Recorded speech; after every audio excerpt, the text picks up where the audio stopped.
So mga Oragon, may pulis na paparating dito. Ayun, naglalakad sila kung makikita nyo dun. Tinimbrihan kami ni Kabayan. Ayan.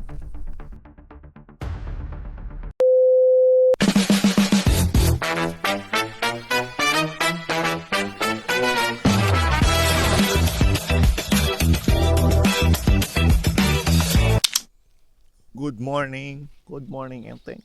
Nagising. Ito na pala yung pangatlong araw namin dito sa Prince Edward Island na kami. So 2 days na kami dito. Tapos yung day 1 namin is sa New Brunswick. Tingnan nyo naman yung namin. Spot dito. Nag-camping Malamig nga lang. Ayan sila Kuya Birds, tulog pa sila. Tapos si Brian nandun sa sakyan. Lumipat kagabi.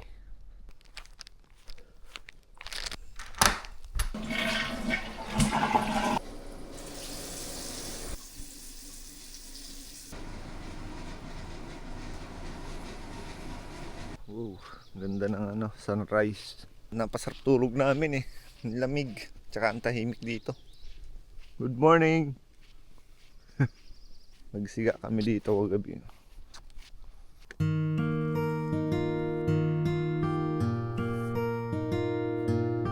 Mag-check out na kayo mamaya-maya. Kasi tanghali pa sana yung check out namin, kaso may pupuntahan pa kami. Umaga na, 6:50 na. Yung mataas na yung araw. Yan, kain na muna ako. Ito pala yung ulam namin. Sinigang na makarel. Fresh na isda na naman.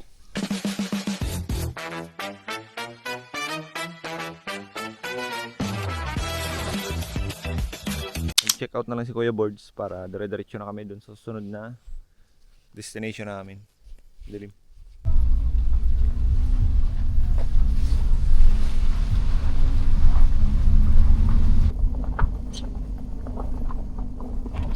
Nandito na ulit kami sa spot kung saan kami mag-fishing. Malapit lang siya sa tulay na nagdudugtong sa New Brunswick tsaka Prince Edward. Pero nasa Prince Edward pa rin kami ngayon. Tapos may mga sakyan dito, mga kabayan ata to. Parang taga Quebec din. Taga malapit lang din sa lugar namin. Daming nagpi-fishing doon. Punta na kami. Ito dun. Wala na matanaw na bundok. Daming kabayan dito, nagpi-fishing din sila. Mga taga-Hamil. Mga taga malapit lang sa namin. Kabilang barangay. Angat! Uy, dalawa! Ayos Nice one. Pang-ulam tanghalian. Hihihihi. Huwag dyan, mahulog sa kanal. Kain ulit.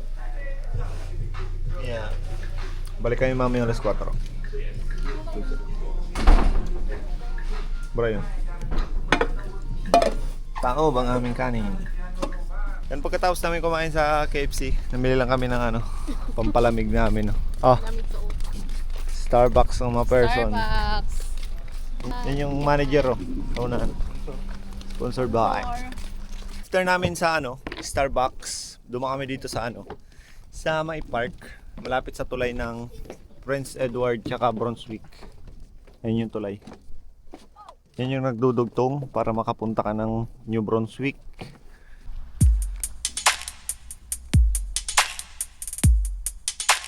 So ayun, waiting kami mag high tide dahil sobrang baba pa ng tubig. Low tide pa. Dito kami sa ilalim ng tulay. Kaway-kaway! Sa ilalim ng tulay. Presko ang hangin dito. Tsaka malilim.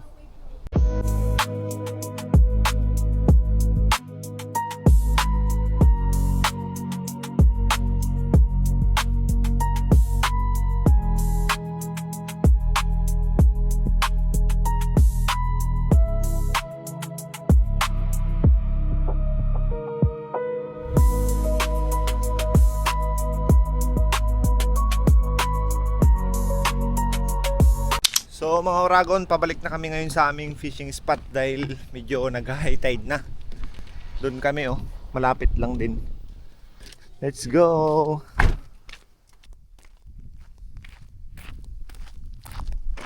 So nandito na kami ulit sa spot namin na pagpipishingan. Tapos namili na kami ng yelo Para pag nakahuli ng marami, hindi masira ang isda. Ayan, tarik na tarik yung araw. Alas 4 na ng hapon. Ayan, sana makarami kami. Doon kami kanina sa tulay. Nandun na sila. Binalikan ko lang yung yelo kasi naiwan. Yun o. Sana all. Dalawa. Sige, angat ka. Laking bagay. Dito kayo. Kakasama kami niyan. Kasi medyo maliliit pa.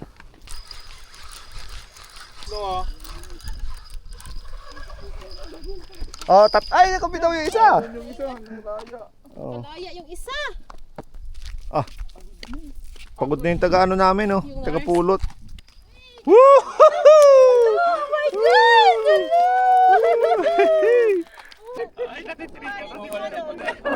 Di na magugutom, di na magugutom. So, mga Uragon, may pulis na paparating dito. Pero di kami natakot dahil ano naman kami. Nasa legal naman kami. Ayun, naglalakad sila kung makikita nyo dun. Tinimbrihan kami ni Kabayan, no?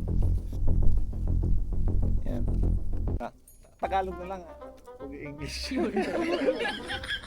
Ayan, yung mga Uragon, may mga pulis na nag-check sa amin dito. Kailangan ano lang, 3 hooks lang kada ano, tapos 20 pieces na mackerel per person. Yan. Hello sir.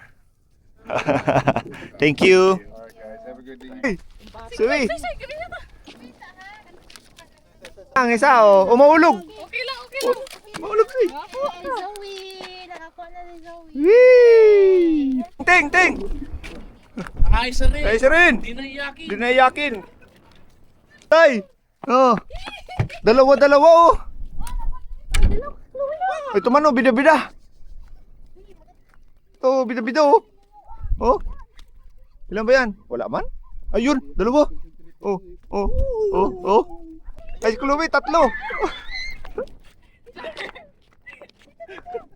Oh. Gulo na. Oh. Yung huli namin, ilang oras na? 2 hours kami. Oh. Kalahating cooler. Oh. So yung mga Uragon, oh, may mga ano dito, oh, mga kapitbahay natin, oh. Ano man? Mga kapitbahay natin, oh. Oh, bossing, oh. Ano man? Balita. Isa man. To, layo ng pinagkuhanan ng isda. So ayun yung mga Uragon, tapos na kayo mag-fishing. Yan, sulit din naman yung fishing namin. Tapos ang ganda pa ng view, oh. Ganito yung makikita mo. Ayan, oh. Jeez. Kalating cooler ng mackerel. Ayan. To, top notcher yan, oh. Top notcher. Dito kami ngayon, magluto lang ng pagkain namin bago kami bumiyahe papunta sa kabilang probinsya. Marami pang Pilipino dun, oh. Fishing. Tapos ayan pa, oh, ganda ng sunset.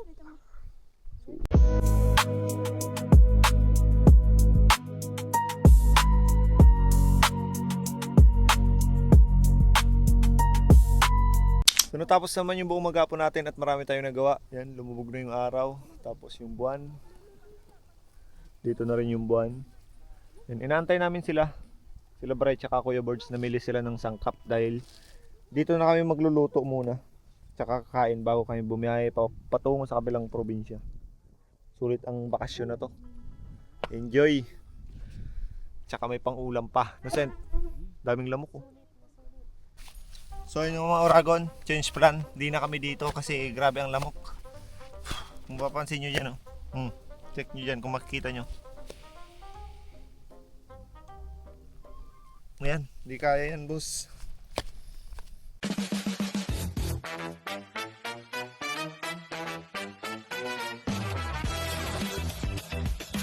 So kakatapos lang namin kumain dito sa park. Biyahe na ulit kami papunta doon sa last na province na pupuntahan namin. 4 hours ang biyahe. Alas 11 na ng gabi. So darating kami doon madaling araw na. Yan. Ingat-ingat. Yan. Kuya Birds tsaka si Bray. Okay, Birds. Kaya? Kaya. Kaya yan.